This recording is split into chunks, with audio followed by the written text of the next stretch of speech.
আমারে পাশের বাসায় নতুন একটা ভাড়াটি আছে, আর ওরে একটা আমারে বয়সে ছাওয়ালও আছে। আজকে ওই ছাওয়ালটারে ভয় দেখাতে হবি, আর ভয় দেখায়া ওয়াইফাই পাসওয়ার্ডটা নিয়ে নিতে হবি। তাহলে আমরা ফ্রিতে মোবাইল গেম খেলতে পারবো, বুঝতে পারছো? ঠিক কথা কইছিস তো। আমারে বাবা যে কিপটে, কোনোদিন ওয়াইফাই আনবেন না, আর এমবি কিনার টাকা তো দিবেনই না। কিন্তু কিভাবে ভয় দেখাবি? আমরা কি ভূত নাহি যে ওর ভয় দেখাবো? আরে পাগলা, ভূত অতি অবিকারে আমরা দুই ভাই দেখতে তো একই রকম।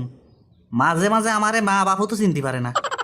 ও নতুন আছে, ও কেমন করে চিনবি?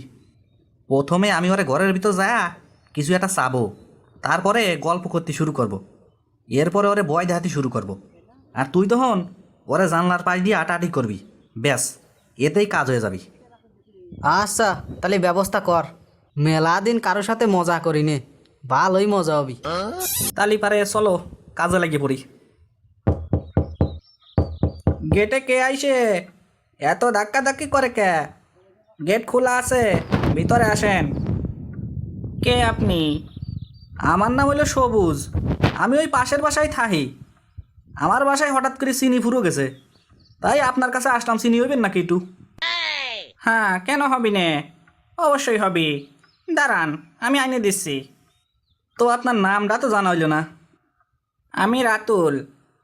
তবে আপনার একটা বিষয় আমি বলে রাখি, এই বাসায় আগে যারা থাকতো তাদেরও আপনার মতো একটা ছাওয়াল ছিল। সেই ছাওয়ালটা প্রেমে ছেঁকা খায়া এই ঘরে ফ্যানের সাথে গলায় দড়ি দিয়ে মারা গেছিল। তারপরেতে ভূত হয়া এই বাড়ির আশেপাশে খালি ঘোরাফেরা করে, এক এক সময় এক এক রূপ ধারণ করে বসে। মাঝে মাঝে এই বাড়িতে যে আসে তার রূপও ধারণ করে। তাই নাকি? এ আপনি কি বলতেছেন? দাঁড়ান দাঁড়ান, আমি আপনার চিনিটা নিয়ে আসতেছি। কি রে, এতক্ষণ ধরে বারান্দায় দাঁড়া আসি, কোনো আপডেট তো আসে না।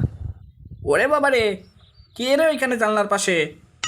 সবুজ ভাই, সবুজ ভাই, আপনি এ জায়গায় বসে আছেন, কিন্তু ঠিক আপনার মতো চেহারা, আপনার মতো পোশাক পরা, একদম আপনার মতো একটা ছাওয়াল জানলার পাশ দিয়ে আটে যাচ্ছে। ওরে বাবা, তাই নাকি? তাহলে ওই ভূতটা আমার রূপই ধারণ করেছে। এবার আপনারা রক্ষা নাই। কে সবুজ ভাই, আমি আবার কি করলাম? আপনারা তো ওর ঘর বানানেছেন, তাহলে ও থাকবি কনে? তাই হয়তো জানলার পাশ দিয়ে আটাআটি করতেছে।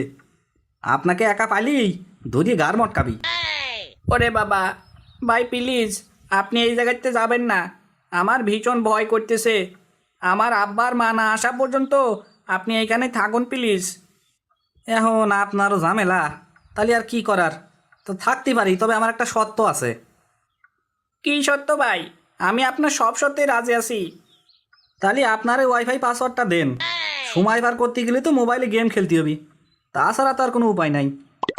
ও এই কথা, আচ্ছা নেন। রাতুল 151515। রাতুল 151515। আরে ভাই, আপনি এত জোরে জোরে এইভাবে বলতেছেন কে? ভাই, ওই ভূতটাও মোবাইলে গেম খেলতে পছন্দ করে, একটু জোরে না বললি ও শুনবি কিভাবে? আর অতি পারে ও ওয়াইফাই পাসওয়ার্ডটা পায়া আপনার আর ভয় দেখাবি নে, সারাদিন রাত বলিয়ে গেম খেলায় ব্যস্ত থাকবি। আপনি তো ঠিক কথাই বলছেন, ওই ভূতটাও জানলার বাইরে গেম খেলতেছে। তাহলেই পারে আপনি বাঁচিয়ে গেছেন। আচ্ছা, আপনি যায়া আমার জন্য এক কাপ চা নিয়ে আসুন তো। আমার বিকেলে ঘুমানোর অভ্যাস, কিন্তু আপনার জন্য তো ঘুমাতেই পারলাম না। চা বানাতে গেলে আবার ভূতই ধরবি না তো? আরে না, ভূত তো গেম খেলতে ব্যস্ত, আর কোনো ভয় নাই। যান চা নিয়ে আসেন।